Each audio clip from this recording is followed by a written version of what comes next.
Lorsque j'ai commencé à investir en bourse, je me demandais toujours comment trouver des actions sur lesquelles investir. La plupart des infos que je trouvais sur internet m'expliquaient des ratios et des tendances à regarder, mais personne n'explique vraiment comment trouver des actions. Dans cette vidéo, c'est exactement ce que je vais vous expliquer. Je vais vous montrer un outil simple, gratuit et sans inscription pour trouver les actions qui ont le plus fort potentiel. Bonne nouvelle, que vous soyez débutant ou aguerri, cette vidéo est faite pour vous.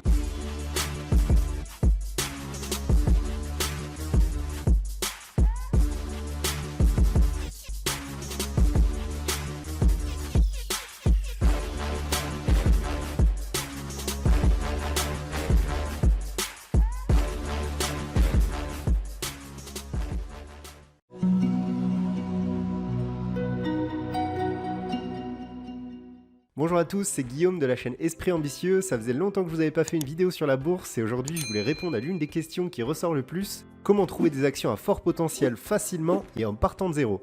Pour répondre à cette question, je vais utiliser un outil libre d'accès proposé par Boursorama que j'utilise moi-même pour dénicher mes actions. Ne vous inquiétez pas, vous n'avez pas besoin de compte Boursorama Bank pour profiter de cet outil.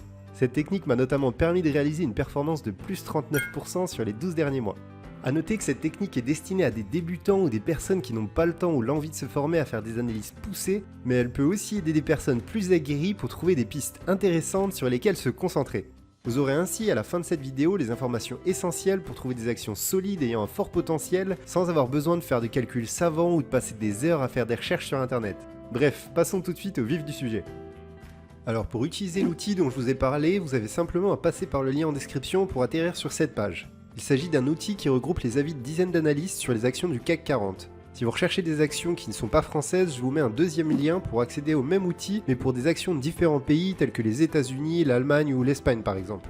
Je vous rappelle que si vous achetez des actions via un PEA, vous ne pouvez acheter que des actions provenant seulement de pays européens. J'utilise personnellement un PEA pour investir en bourse. Si vous voulez savoir pourquoi, n'hésitez pas à aller voir ma vidéo sur le sujet. Pour utiliser cet outil, c'est très simple. Si vous cherchez les actions du CAC 40 qui ont le plus fort potentiel par exemple, vous n'avez qu'à cliquer sur potentiel 2 fois pour trier toutes les actions du CAC 40 ayant le plus fort potentiel sur les 3 prochains mois. On peut ainsi voir par exemple qu'Alstom a le plus gros potentiel du CAC 40 à ce jour avec un potentiel de plus 39,6% sur les 3 prochains mois. On a ensuite Engie avec plus 37% sur les 3 prochains mois, ou Stellantis avec plus 36,3% sur les 3 prochains mois. Pour calculer ce potentiel, Boursorama réunit l'avis d'analystes qui partagent leur opinion sur l'objectif du cours de chacune des actions pour les 3 prochains mois. Sur la droite, on peut voir notamment le nombre d'avis d'analystes que Boursorama a récupéré. Évidemment, plus il y a d'avis d'analystes et plus le potentiel indiqué est fiable. Mais l'outil proposé par Boursorama ne s'arrête pas là puisqu'il vous donne aussi deux autres informations importantes qui pourront vous aider à savoir si oui ou non l'action que vous regardez est intéressante ou non. Tout d'abord le rendement en 2021, ce qui correspond tout simplement aux dividendes versés en 2021, mais aussi le PER. Le PER indique la cherté d'une action. C'est le rapport entre la valeur d'une action et le bénéfice d'une entreprise.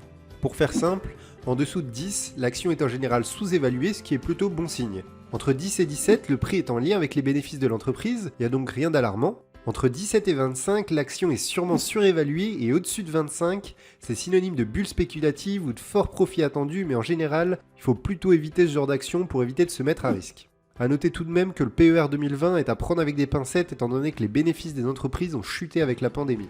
Si on regarde les 3 actions ayant le plus fort potentiel de croissance, on peut donc voir que celle qui serait la plus intéressante serait donc Stellantis avec un potentiel de croissance de plus 36% sur les 3 prochains mois, un dividende en 2021 de 5% ce qui est assez honorable, et enfin un PER de 4,8 ce qui est donc synonyme d'action sous-évaluée. Alors pour résumer, la technique que je vous propose pour trouver des actions est donc d'abord de regarder l'avis d'analyste pour vous donner des pistes, et ensuite de combiner certains indicateurs importants pour minimiser au maximum les risques et maximiser vos performances. Je vais vous montrer quelques autres indicateurs importants pour aller un peu plus loin dans votre analyse, mais avant je voulais juste vous donner 2 précisions sur cet outil. La première est que vous pouvez filtrer le nombre d'analystes ayant partagé leur opinion. Comme je l'ai indiqué précédemment, plus il y a d'analystes et plus le potentiel indiqué est pertinent. On peut donc filtrer les données en ayant seulement les actions ayant au minimum l'avis de 20 analystes pour améliorer la fiabilité du potentiel indiqué. Vous pouvez aussi filtrer les années ou les secteurs tels que la banque, la santé ou les biens de consommation. Plutôt utile pour diversifier les secteurs dans lesquels vous investissez. La deuxième précision que je voulais vous partager est que vous pouvez trier n'importe quelle colonne et non pas seulement la colonne potentielle comme je l'ai fait en cliquant dessus. Si vous cherchez avant tout des actions à fort dividende par exemple, vous n'avez qu'à trier la colonne dividende pour avoir les entreprises qui ont versé les dividendes les plus élevés en 2021.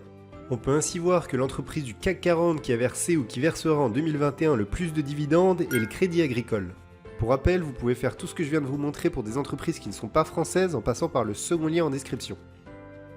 Bon, maintenant que vous maîtrisez cet outil proposé par Boursorama, je vais vous montrer comment pousser un peu plus loin vos analyses en prenant donc l'exemple de Stellantis puisqu'on a vu qu'il s'agirait a priori d'une action intéressante.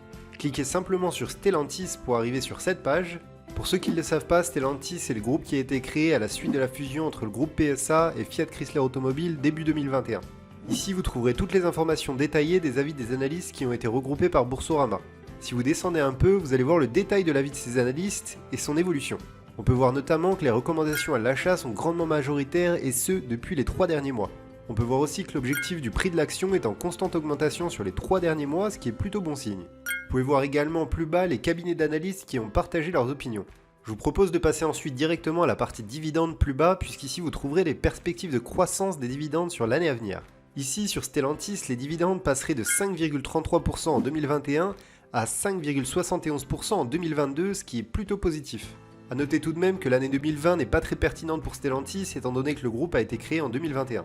On arrive ensuite au dernier élément important. Oui, vous inquiétez pas, on a presque fini.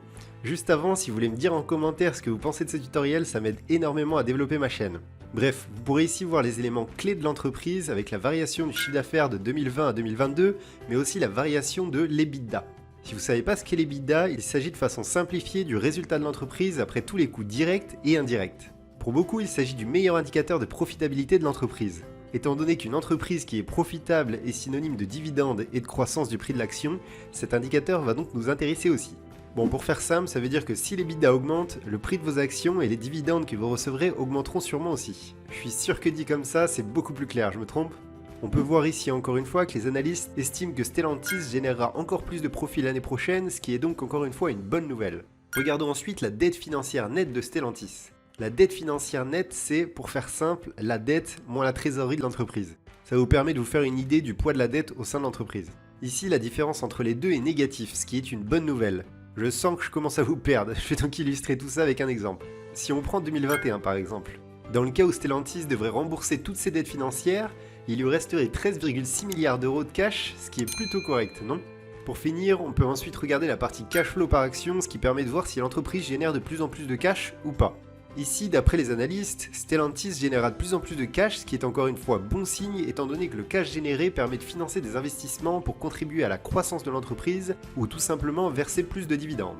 Et voilà, j'espère que j'ai réussi à illustrer le plus simplement possible comment trouver des actions à fort potentiel. Si c'est le cas, n'hésitez pas à laisser un pouce bleu et à me le dire en commentaire. Je vous recommande aussi d'aller voir ma série de vidéos sur le PEA qui permet de compléter parfaitement cette vidéo. En attendant, je vous dis à bientôt pour avancer ensemble vers votre liberté financière.